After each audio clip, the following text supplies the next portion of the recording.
We begin by acknowledging the traditional owners and custodians of the lands on which this podcast is recorded and shared. We pay our respects to elders past and present, and to the ongoing storytelling traditions of First Nations people across the many countries of this continent. Wada, welcome to Solid Yarns, a podcast about First Nations creatives and their practices. We're here to chat about how industry partners and First Nations creatives can best work together. Each episode, we'll hear from a First Nations creative and the client they worked with. We'll hear about the project they made, the challenges they faced, and the lessons they learned. I'm Imran Japanunga Sultan. I'm a Western Aranda, Luritja and Cookatha man, creative artist, cultural consultant, and co-founder of Solid Lines. This episode, you'll be hearing about artists ENOKi and Missy Saleeba from BKK Architects. Within my work, I touch on a lot of queer themes just as a way to be I'm already black and I face racism on the daily, and I don't get to see a lot of art of black queerness as well, because a lot of the time I think I want to make the art for me that I didn't get to see growing up. There's incredible cultural load, as we know, on First Nations people, so I don't think it's right to come into a project, bring the First Nations artists or consultants in and not be ready or have any background information yourself. Together, they worked on a project for RMIT University, a set of glass panels over 38 metres long that celebrate First Nations contributions to science and technology.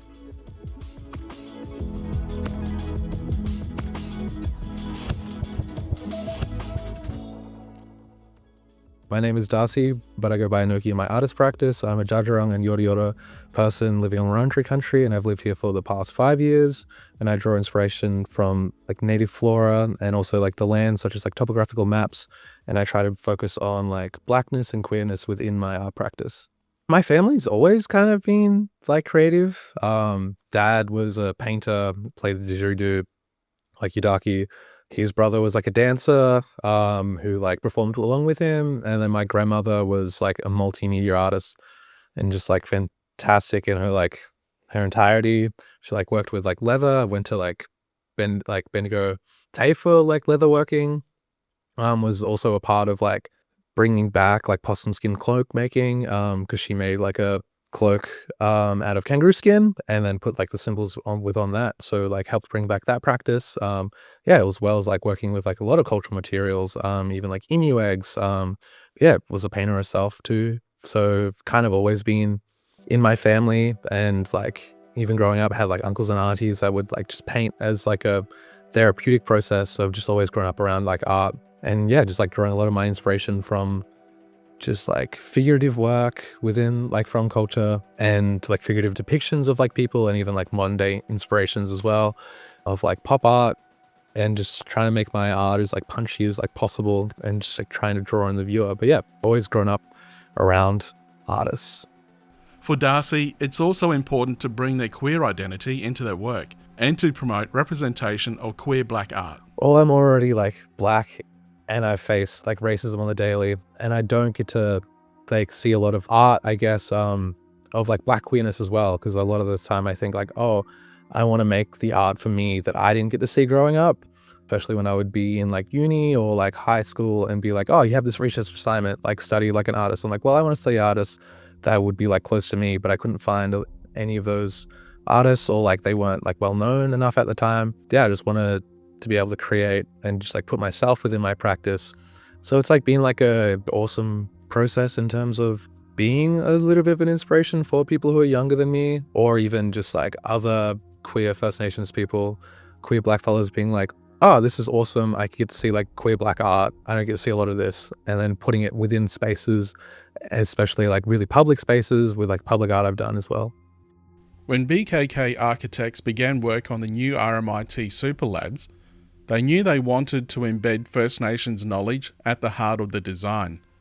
I'm Missy Saleeba. I work at BKK Architects, who have an office here in Melbourne, in Naarm, and I've been working with them as the practice manager for nearly 7 years. But I've worked within this creative industry for 25-ish years. We do use a lot of colour in our designs. So we looked through the Solid Lines website at the different artists, And there was 2 or 3 that we were drawn to, but I think Darcy also had a really nice graphic element. Traditionally, these big glazed walls will have a decal on them that a graphic designer will do, and it's usually a pattern. So I think you automatically go there thinking that's what it needs to be. So there's probably some subconscious element where you're going, Darcy's work has that beautiful lines about it that would lend itself to these large glass panels. When I got the project and I guess I got when I get given any job, it was just the brief and things they wanted. They gave me some examples and I wanted to incorporate some of my own stuff. And there was stuff that I was even when it came to, I think the ENOKi was one of the examples. And I was that's kind of already well known. Everyone knows about it for the most part, even internationally. So I wanted to draw on more stuff that is a bit more subtle or stuff that in knowledges that aren't really well known. So I incorporated the Jajarang rock wells and even taking a bit more art in terms of STEM as well and incorporating the both of them. Darcy's final piece is over 38 metres across a super lab space. It's visually striking, but it's also deeply layered with meaning, a living expression of country, memory and innovation. When you come into the space, it's a lot of abstracted symbols and patterns as well as some very literal symbols and patterns. So there's scar trees and quite a silhouetted version of it, but also a bit abstracted in a way. And some of the symbols are quite literal. And then some of it is just a bit more looser and it all flows into each other using the idea of abstraction with it flowing into each other was kind of a way to talk about how First Nations STEM and science and contributions, they all flow into each other and form the one. And it's still this, still ongoing knowledge. It isn't old knowledge. And also there's new knowledge that is based from old knowledge from First Nations STEM. So I wanted to make it look like it's always loose, flows into each other and bright and colorful to catch the eye as well. The final piece that Darcy presented to us and that now is being installed in the Super Labs is incredibly colourful. It's pinks, pale pinks, raspberries, limey yellows. It's beautiful. It's a lot of cross hatching lines from weaving and basketry from First Nations culture. And then each large panel, which is probably a metre or so wide by 3 meters high, has got a different symbol on it that reflects the history of STEM in First Nations culture. It's surprising when you come around the corner and you see it. It's this really large glass panels with all these colours and lines and symbols, and yeah, it's fabulous.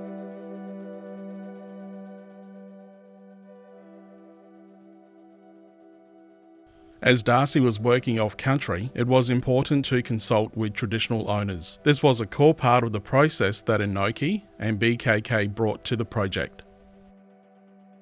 It was really important to work with traditional owners when it came to the plaque and as well, that went along with the artwork, as well as working with them along the way. Initial designs were sent through and they were we don't want this, we do want this. These symbols are okay, these symbols aren't okay. And I just wanted to make sure it was really important every step of the way, because even though I've got connections and family members who are traditional owners, I've only lived here for 5.5 years. I grew up mostly on Yorta country or Jajarang country and going to and from different places. But yeah, I'm not a traditional owner. I haven't grown up here. So it was important to work with them and come to an agreement. And as well as having my country recognized through a lot of any bits and pieces of the artwork felt really awesome. It felt really good and it was integral to work with traditional owners to get this work together and for everyone to be on the same page. Well, the very first thing we do is have an inception meeting where the very first question we ask is, what country is this on? And then we find out how do we get in contact with the traditional owners and introduce ourselves. And so when we started, it was an introduction, and now we're building relationships. We've got relationships here in Wurundjeri. We've been talking about Jajarang country a lot recently, and building relationships there. So that's the very first thing that we do, the very first conversation. And that's business as usual now in our office. It's the most respectful thing to do. It's the right thing to do, and say, we're working on your country. There's a project. How can we work together?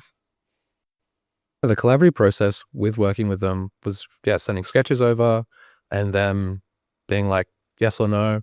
and then picking out some of the symbols, especially because I am like Wurundjeri country part of Kulin Nations, Dja Dja Wurrung a part of the Kulin Nation. So there was some symbols that were like similar and made sense. So they're like, oh, we're happy with this stuff. Yeah, it was talking, a lot of emails back and forth and just like a lot of approval processes. But in the end, it was like worked out well. I think if it's going to be a good project, these approval processes are very important.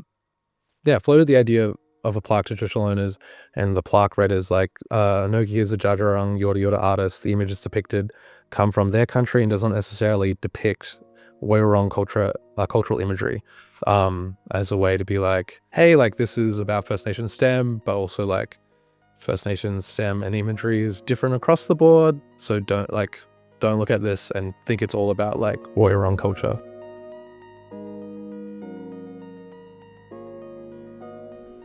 For Darcy, the Super Lads project was a leap in scale and a step into a new medium. With support from BKK and Solid Lines, the process became one of learning and growth. Navigating my way through the project with BKK, they were just very much like, oh, we're going to get approvals from like Wurundjeri Council, and they've like brought up the fact before that they've like worked with the council, which I think is just like amazing, just having that like in just your practice as like an organization, especially as an architecture like organization, being like, well, we're going to consult traditional owners along the way whenever we do anything, which I was like, oh, this is awesome. Like I hadn't had too much consultation or had to do too much consultation with traditional owners when it came to like a lot of my projects, because they weren't like public art based. A lot of my work's been digital. So it was like a really informative process for me too. And also just like awesome to be like, oh, I'm working with this great agency, and they want to do the right thing. And it made me feel like really good and like culturally safe, especially like working with this project, being like, oh, it's going to be awesome the entire way along. Missy Saleeba and BKK Architects also led the way in making sure that ICIP was included in the contract with RMIT University, where the work is based. Again, ICIP stands for Indigenous, Cultural and Intellectual Property. It's a pretty simple clause and makes sense. It protects cultural knowledge. So we don't own it. We can't go out and remarket it as ours, talk about it. It's a short clause for anyone who, in admin world, it's not going to take up all your day. It's accessible. Reach out to Mob and they may be able to help you find a clause or the wrap ring. But we just sent that clause through to the actual project managers at RMIT and they were more than happy to review it. There was no changes and it was put into our contract with RMIT. So I think because RMIT already have your First Nations engagement department, it wasn't something new, but it is something that we now put into all our projects, and respect that, and have also explained it to our wrap ring nationally, and brought people in to speak about it so people and other practices understand as well that the importance of it. And it's really quite simple to do. I'm not a lawyer and I'm not First Nations, but ICIP, my understanding in the most simplest terms, is protecting First Nations cultural knowledge. So it's something they own and we cannot own it. So when an artwork or goes into somewhere here like RMIT don't own that artwork. Darcy owns that artwork. Both Missy and Darcy learned a lot working on the RMIT Super Labs project. For BKK Architects, one of the most important things they have in place is a reconciliation action plan, a RAP. What it does give you is, forget about the name and of the title of the document, it gives you a framework to start. And it is a space that I acknowledge people are frightened to step into. And, they're scared of saying the wrong thing or doing the wrong thing. But I can tell you, First Nations people that I have come across working at BKK and outside are just incredibly generous. And it takes me aback every single time, their generosity, and that their willingness to work with allies together. So get a RAP going. To find out more about RAPs, you just go straight to Reconciliation Australia's website and all our RAPs are on there. They publish them, so there's no hiding. Once you have your RAP endorsed by Reconciliation Australia, who work with you on that journey to get it right, and they don't give you big changes. They don't want you to fail. It's not a test. There's a lot of information out there, but Reconciliation Australia's website's the best place to start. ENOKi also says that working with solid lines is a really positive experience. ENOKi joined the agency when they were 22 years old. Prior to joining Solid Lines, I was like, well, I don't really want to work in any other job, or I don't want to work in retail or hospitality. How am I going to make art, actually make money in art, and how am I going to actually get these opportunities? I have no idea. And then, I joined Solid Lines. It's been awesome. Everyone's very supportive, and it's such a good space to work in, and it's enabled me to engage in such awesome opportunities. Being a younger artist, working within the scene or breaking out into it has been insane. Even working with Apple, I think I was 22 when I started the project, and 22, 23, and just had this massive project given to me. And then I've just been able to work on these really cool projects, and I'm just kind of blown away by it all. I still can't comprehend it. I think my breakout was the Rising Art Tram in 2022. They've just worked on so much stuff now that it's the timeline gets blurry. But I found it's been good. Being a younger artist, I find that sometimes people don't take me seriously, especially when I go into spaces, or even when I do panels or talks. People have this impression of oh, who's this young person who's just sitting here with a bunch of older people or well more established artists. And I'm trying my best. I'm doing what I can do. But no, it's been an interesting process. I've learned a lot, and as well, it's been good to be able to be a younger artist and know other young First Nations artists and be oh, how can I also bring them up to where I am too. I think it's important for me to keep sharing First Nation knowledge through my work, especially as contemporary artist, because it's even with people I've talked to, they're our elders are getting old. It's getting to that point where we need to pass on knowledge. And as I'm getting older, even though I'm 25, I'm damn, I need to start. If I want to preserve it, that's the responsibility is on all of us, but also taking on some of that responsibility and putting it within my work the best way I can, and the best way that I interpret it.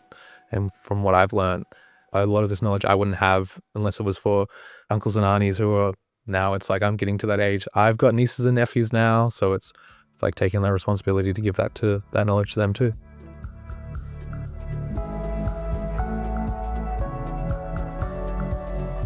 That was artist ENOKi, and you also heard from Missy Saleeba from BKK Architects. Their project for RMIT Superlabs you can see at Building 10 in RMIT's Melbourne City campus, or check it out on the Solid Lines Instagram page. The handle is solidlines.agency. On the next episode, something a bit different.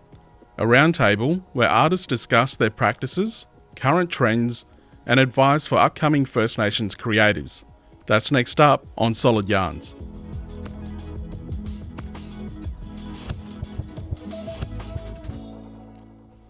This podcast was produced by Nicola St. John, Janik Rogers, and Kimberly Lee at RMIT University in Naarm, Melbourne. Music by James Howard. Original music commissioned by Australian Dance Theatre for the Third. Choreographed by Artistic Director Daniel Riley. This program was made possible with support from the Alistair Swain Foundation. Find out more at alistairswainfoundation.org.